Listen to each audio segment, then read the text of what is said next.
ఆలస్యం ఎందుకు? లోక్సభ అభ్యర్థుల ఎన్నికల్లో కాంగ్రెస్ జాప్యం ప్రశ్నిస్తున్న సొంత కేడర్. ఇంకా 8 స్థానాల్లో పెండింగ్లోనే. గెలుపు గుర్రాలు లేరా, లేదంటే పొలిటికల్ మైండ్ గేమా? రాజకీయ వర్గాల్లో మొదలైన చర్చ. ఇప్పటికే 4 వలస నేతలకు టికెట్లు ఇవ్వడం జరిగింది. కాంగ్రెస్ పార్టీలో ఎప్పటి నుంచో ఉంటున్న వారికి టికెట్ ఇవ్వకుండా కాంగ్రెస్లోకి వచ్చిన నేతలకు ఎంపీ టికెట్ ఇవ్వడం జరిగింది.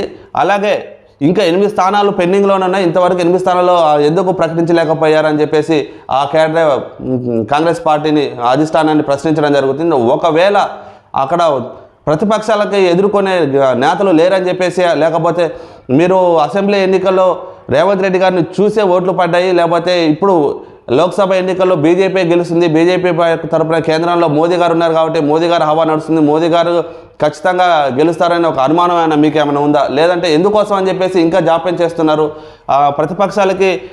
ప్రతిపక్షాలకి ధీటుగా నిలబడే నాయకులు ఎవరూ లేరని చెప్పేసి కేడర్ని ప్రశ్నిస్తున్నారు.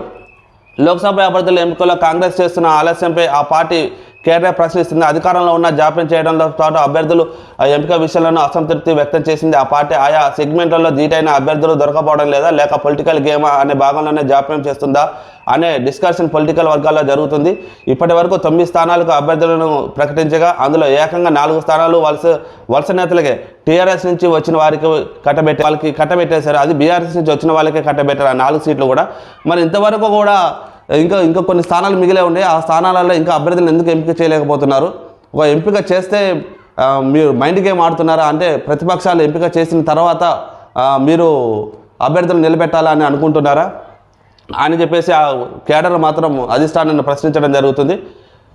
మరోవైపు పెండింగ్లో ఉన్న స్థానంలో కొన్ని చోట్ల ప్రతిపక్షాలు ఎదుర్కొనే లీడర్లు, ఇందాక మనం అనుకున్నాం, ప్రతిపక్షాన్ని ఎదుర్కొనే ధీటైన లీడర్ లేకపోవడం వల్లనే ఈ జాప్యం జరుగుతుందని చెప్పేసి అనుమానాలు వ్యక్తం అవుతున్నాయి.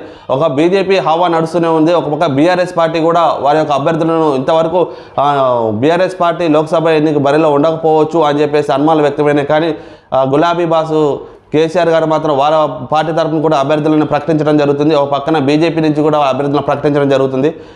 అందుకోసం అని చెప్పేసి వాళ్ళందరూ ప్రకటించిన తర్వాత అధిష్టానం ప్రకటిస్తుందా, లేదా ఒక మైండ్ గేమ్ అని చెప్పేసి ఒక అనుమానాలు వ్యక్తం అవుతున్నాయి. లేదా అసెంబ్లీ ఎన్నికల్లో హవా నడిచినట్టుగా లోక్సభ ఎన్నికల్లో హవా నడవకపోవచ్చేమో కాంగ్రెస్కి, అందుకే ఇలా భయపడేసి అభ్యర్థులను ఆచి చూసి ఎంపిక చేస్తుంది. ప్రతిపక్ష నేతలకు ఉన్న లీడర్లు ఎవరైతే ఉన్నారో వాటికి ధీటుగా అయిన లీడర్లు దొరకపోవడం వల్లనే ఇటువంటి జాప్యం జరుగుతుందని చెప్పేసి అనుమానాలు వ్యక్తం అవుతున్నాయి. ఒకవేళ అదే నిజమైతే బీజేపీ హవా ఈ లోక్సభ ఎన్నికల్లో జరుగుతుందని చెప్పడంలో ఎటువంటి అతిశయోక్తి లేదు. ఎందుకంటే కేంద్రంలో బీజేపీ కేంద్రంలో అధికారంలో ఉంది, మోదీ హవా నడుస్తుంది అన్ని రాష్ట్రాలలోనూ. అలాగే తెలంగాణలో కూడా బీజేపీ క్రమంగా బలం పుంజుకుంటూ జరుగుతుంది అసెంబ్లీ ఎన్నికల తర్వాత.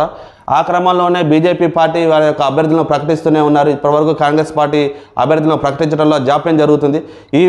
ఈ క్రమంలోనే తెలంగాణలో కాంగ్రెస్ పార్టీలో ఒక రకమైన గుబులు మొదలైంది. ఆ కేడర్లో నుంచి చిన్న స్థాయి నేతల వరకు కూడా వారి యొక్క కార్యకర్తల్లో కూడా ఇంతవరకు మా అభ్యర్థులు ఎందుకు ప్రకటించట్లేదు, ఒకవేళ మేము ఓడిపోతామనే భయం ఏమైనా ఉందా అధిష్టానానికి అని చెప్పేసి ఒక రకమైన అనుమానాలు వ్యక్తం అవుతున్నాయి. ఈ అనుమానాలను మొత్తం తీర్చాలంటే వెంటనే అభ్యర్థులను ప్రకటించి అభ్యర్థుల పేర్లు ప్రకటించాల్సింది. కాబట్టి త్వరగా దీనిపై ఒక నిర్ణయం తీసుకోవాలి సీఎం రేవంత్ రెడ్డి గారు.